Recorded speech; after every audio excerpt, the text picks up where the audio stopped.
À 2 jours de la fin de la campagne électorale en vue de la présidentielle du CIMAS au Bénin, la ville de Cotonou connaît une effervescence particulière.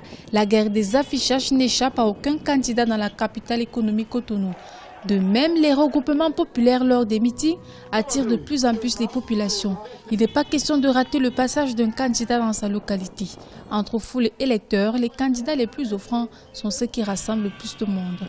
Pour ceux qui n'ont pas les moyens, louent beaucoup de motos, surtout les étudiants, avec des affiches, ils mettent de l'essence, ils donnent l'argent et les gens circulent pour faire campagne, avec beaucoup de tapage dans les rues. Pour ceux qui ont beaucoup de moyens, ils ont beaucoup de 4x4. Ceux qui ont encore plus de moyens se sont permis de louer des hélicoptères.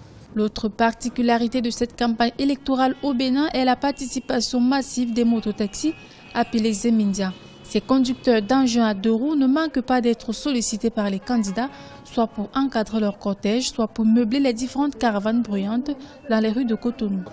Pendant les caravanes, on colle les effigies à notre moto, on colle les effigies sur les casquettes, donc on porte la couleur du candidat. Les gens nous associent à faire des porte-à-porte, donc ils nous demandent de recruter environ 250-300 pour que nous fassions des porte-à-porte pour que le 6 avril prochain, nous ayons un président dès le premier tour.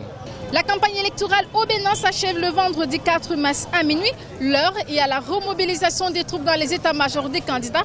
Sur le terrain également, la distribution des cartes d'électeurs se poursuit seulement dans 6 départements sur 12.